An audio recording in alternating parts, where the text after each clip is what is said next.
Por décadas, a regra de ouro que todo mundo aprendia nos consultórios e congressos era bem simples, né? Aquele conforto de achar que o preenchedor de ácido hialurônico some sozinho ali entre 12 e 18 meses. Era a promessa clássica. Exato. Mas olha, exames de ressonância magnética e ultrassonografias recentes acabam de provar que géis injetados há mais de 5 anos continuam lá, intactos sob a pele. E alterando a anatomia de uma forma totalmente silenciosa. Pois é. Bem-vindos a mais uma imersão científica completa. E a nossa investigação de hoje tem um aviso inicial muito bacana, um foco super exclusivo. Ah, com certeza. Porque esse material foi preparado inteiramente para os alunos da Mentoria Ampla Facial, que é comandada pelo brilhante Dr. Gustavo Martins, lá direto do Rio de Janeiro. Para quem nos acompanha e estuda a área, a Mentoria Ampla Facial é famosa por disponibilizar essas revisões bibliográficas super rigorosas, sabe? Exatamente como a análise detalhada das fontes que a gente vai fazer hoje. E o objetivo é justamente guiar o estudo clínico de quem está na linha de frente, né? Com muita segurança e ciência de ponta. Perfeito. Além de tudo, a mentoria conta com aulas gravadas completíssimas sobre os grandes pilares da harmonização orofacial. A gente está falando de toxina botulínica, preenchedores, bioestimuladores, biorregeneradores e, sem dúvida, o consagrado método Full Face Natural Op. Que é um método fantástico, diga-se de passagem. Demais, né?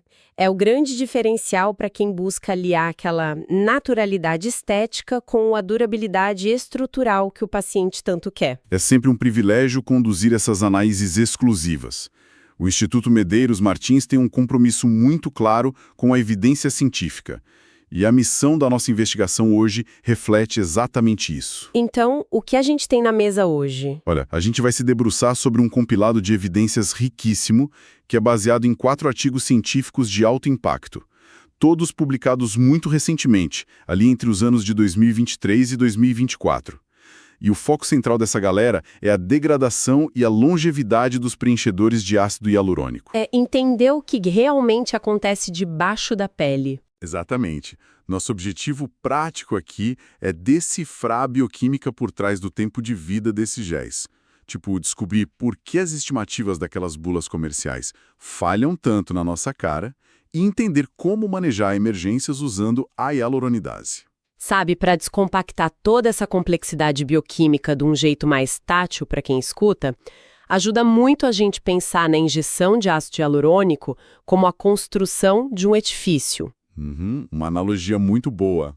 É, tipo, os tijolos desse prédio seriam as próprias cadeias de ácido hialurônico. Mas a argamassa, aquilo que realmente une e dá firmeza, é o processo de cross-linking, através da adição daquele agente BDDE. Que é o grande responsável pela estabilidade. Isso, é essa argamassa que dita se o nosso prédio vai aguentar o tempo e as intempéries do corpo humano ou se ele simplesmente vai desmoronar na primeira tempestade, sabe? Porque a literatura é muito clara. Se a gente usar só o ácido hialurônico nativo, sem nenhum cross-linking, o organismo destrói tudo em questão de dias. E essa analogia do edifício é cirúrgica. Porque para entender o desgaste estrutural desse prédio, a gente precisa olhar no detalhe para as forças da natureza que estão ali tentando derrubar ele ininterruptamente. E não é um evento único, né? Não, de jeito nenhum. A degradação de um gel reticulado é um processo contínuo. É um intemperismo biológico liderado por 2 grandes vilões, digamos assim, que atuam de formas totalmente diferentes: a degradação enzimática e a degradação oxidativa. Certo. A degradação enzimática é o caminho mais falado, comandado pela nossa hialuronidase endógena. Mas os dados daquele estudo liderado por Hong e a equipe dele em 2024 trazem uma perspectiva estrutural muito louca. É fascinante. A molécula da hialuronidase humana é colossal. Bioquimicamente falando, ela é gigante, pesa cerca de 61 kilodaltons. Nossa! E qual é o impacto prático desse tamanho todo? O impacto é que, por ser maciça desse jeito, ela fisicamente não consegue entrar nos minúsculos poros daquela rede tridimensional do gel. Ah, entendi! Então ela não penetra no prédio. Exato. O tamanho da enzima dita o ritmo do desgaste. Como ela não entra no implante, ela fica restrita a morder a borda. É uma clivagem periférica. A enzima atua roendo só a superfície externa do bloco. E a consequência direta disso é que partículas menores de gel, que têm uma área de superfície muito maior em relação ao próprio volume, acabam sumindo bem mais rápido. Faz todo sentido. Então, géis muito coesos que se comportam como um bloco único, têm uma área exposta menor e resistem muito mais a essas mordidas periféricas. Exatamente isso. Mas espera aí. Se a hialuronidase é gigante e só come a superfície, o interior do gel estaria teoricamente num cofre super seguro. Só que a prática de consultório mostra que a estrutura interna colapsa também. O tal do G' cai. Tem que ter um segundo agente infiltrado aí. E tem. Uma leitura perfeita da mecânica. Tem que ter algo microscópico para invadir esses poros e quebrar as vigas de dentro para fora. E é aí que entra a nossa segunda força, a degradação oxidativa. Os radicais livres. Eles mesmos. A degradação oxidativa é insidiosa. Ela é letal para a longevidade do preenchedor e é movida pelas espécies reativas de oxigênio. Diferente da enzima gigante, os radicais livres são minúsculos.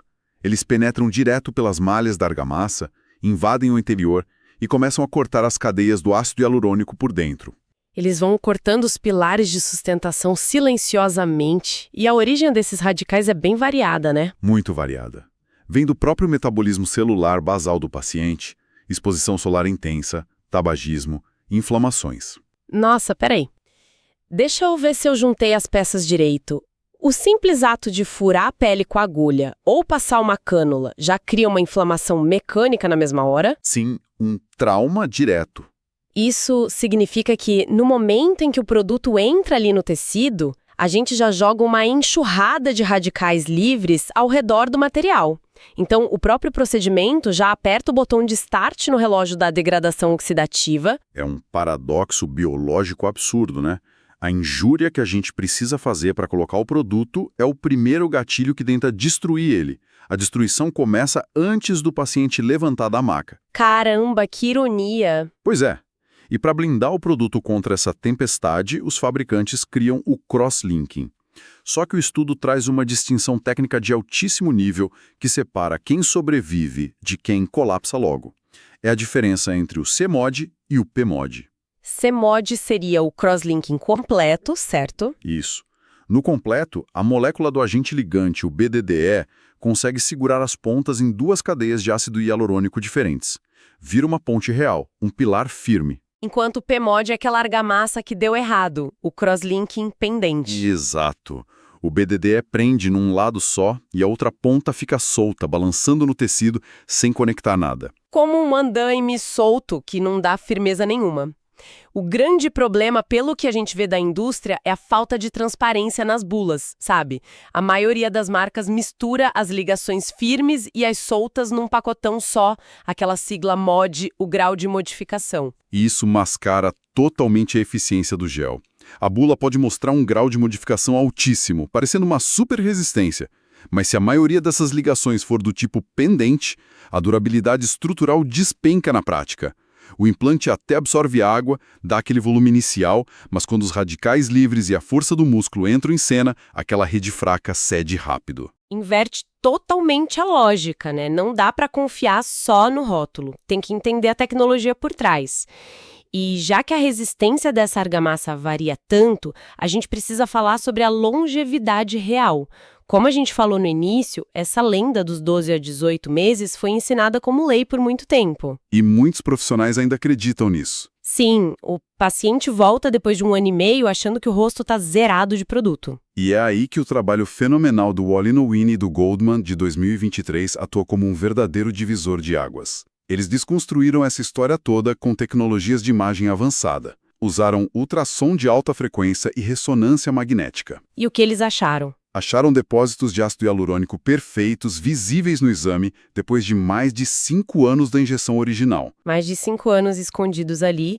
E se a gente pensar bem, faz total sentido fisiológico. especialmente quando a gente fala de certas regiões da face. Sim, principalmente em planos de aplicação com baixa mobilidade. É um gel injetado lá no fundo, na região malar profunda, por exemplo, supraperiosteal, não sofre quase nada daquela força muscular e a hialuronidase dérmica ali é quase zero.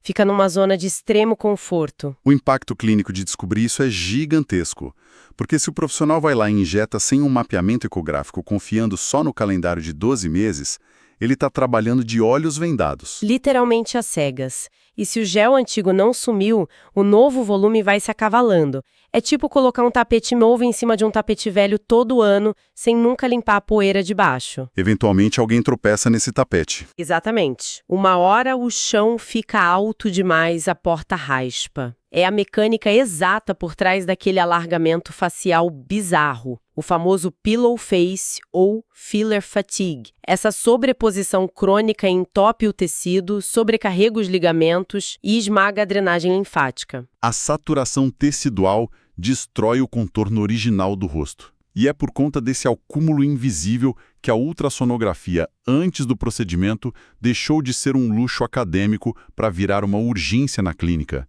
O ultrassom é a nossa lupa inegociável. Para quantificar o que tem lá antes de colocar até mesmo uma gota nova. O que nos leva para a questão da emergência, o gerenciamento de crise puro. Porque se o ultrassom mostra excesso de produto acumulado, ou pior ainda, num cenário agudo, imagina a compressão de uma artéria gerando isquemia durante o procedimento. A gente precisa desfazer a construção ali, na hora, e o protocolo manda usar o botão de pânico, que é a hialuronidase. Só que assumir que todos os preenchedores derretem do mesmo jeito diante da enzima é um erro amador. Um erro que pode custar uma necrose enorme. E a ciência provou isso agora, né? Provou. O estudo do Five e equipe de 2024 é inquestionável. Eles testaram no laboratório a resposta de solução de 16 preenchedores de mercado, de 6 tecnologias diferentes. Num extremo, a gente tem a tecnologia CPM, da linha Belotero. Ela teve a degradação mais rápida. Quão rápida? Com só 50 microlitros de hialuronidase, o gel se desfez completamente em uns 3 minutos e meio. Muito previsível. Certo, mas e o outro lado da tabela? A tecnologia Vycross, tipo o Voluma e o Volux. O extremo oposto? Demonstrou uma resistência brutal à enzima. Para dissolver no mesmo ambiente, eles tiveram que esperar 45 minutos e usar uma dose absurda de 475 microlitros. Caramba! 45 minutos, por que essa resistência toda? Porque a arquitetura é muito compacta. Eles misturam cadeias de alto e baixo peso molecular numa rede tão densa que vira um escudo. A enzima bate e não entra. É ótimo para durabilidade, mas vira uma muralha contra a reversibilidade. Espera, isso muda o jogo todo numa emergência vascular. O protocolo padrão que sempre ensinaram é injetá-la umas 150 a 300 unidades na área isquêmica e rezar para reperfundir rápido. Se a ciência prova que um gel desses exige quase meio mililitro e 45 minutos só para começar a ceder, esse protocolo antigo é perigosamente fraco. A necrose avança enquanto o injetor fica ali, esperando ingenuamente. Dentro do procedimento vira um mapa de resgate. Anotar a marca, o lote, a profundidade. Se der uma isquemia e o prontuário indicar um gel de altíssima resistência, o clínico já sabe que vai precisar de doses cavalares de enzima e múltiplas sessões de injeção. Não dá para ficar esperando o efeito de uma dose conservadora. Nossa, e com base nessa dificuldade de dissolução, surge um pushback muito importante, um questionamento incisivo. Se sabemos que certos produtos são um verdadeiro pesadelo biológico para dissolver rápido durante o infarto tecidual, não deveríamos simplesmente parar de usar esses géis ultra-resistentes em áreas de alto risco vascular, como nariz e glabela? É a observação mais afiada que quem estuda a área pode ter. E a ciência escancara um trade-off clínico aí. Aquela troca inevitável entre durabilidade e reversibilidade. Escolher o gel não é mais só sobre projeção estética ou quanto ele levanta o tecido. É pura gestão de risco. No nariz, por exemplo, usar um gel que derrete rápido é blindar a sua prática e proteger o paciente das piores sequelas. Melhor ter controle do botão de pânico do que prometer anos de durabilidade sobre um risco incontrolável. Sem dúvida. Segurança em primeiro lugar.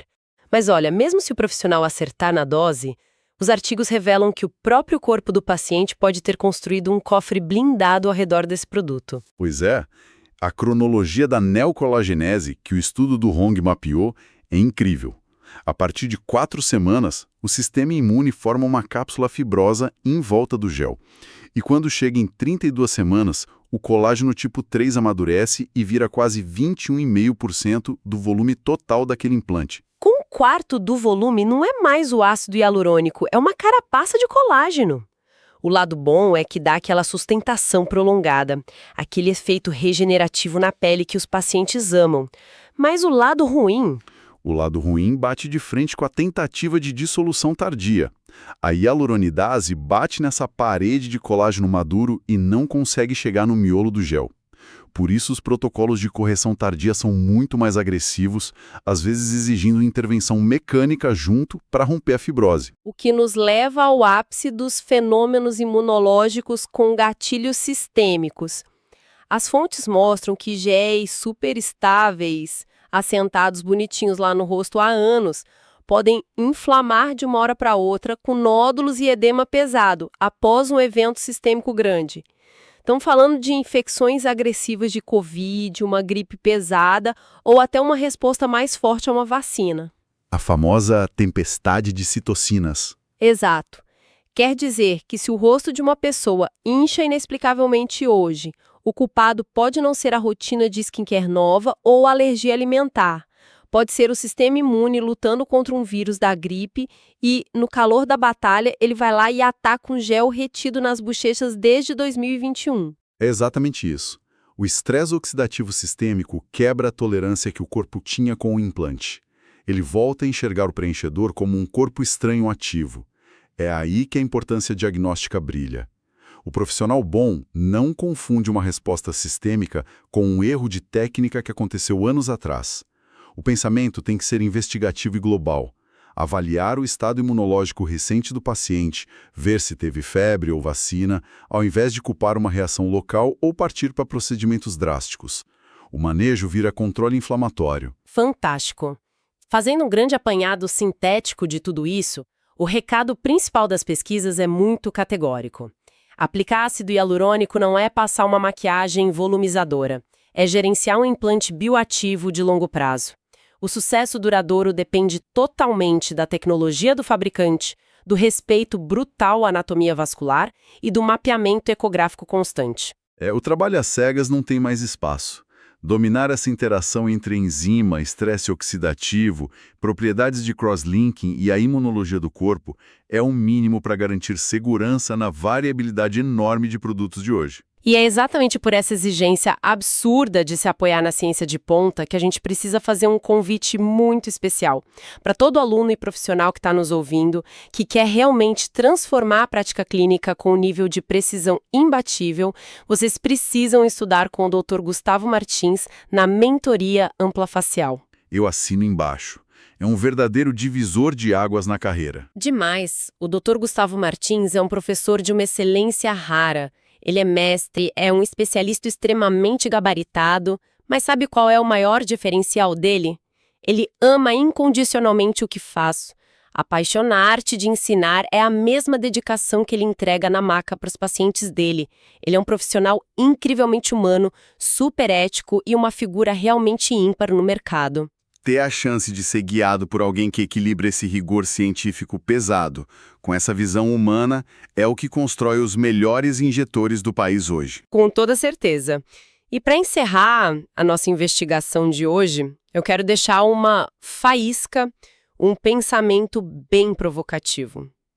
Se a gente viu que a própria inflamação e os radicais livres causados pela entrada da agulha ou cânula já disparam a destruição da molécula no mesmo segundo em que furam a pele, será que as próximas inovações da indústria não vão focar em abandonar as mudanças moleculares do gel e, em vez disso, vão começar a fabricar agulhas e cânulas revestidas com nanocamadas de antioxidantes potentes? Tudo isso só para enganar o sistema imunológico e parar a degradação logo na largada? Fica a reflexão na mesa. Uma excelente reflexão, de fato. Um abraço enorme para todo mundo que nos acompanhou e até a próxima análise detalhada das fontes.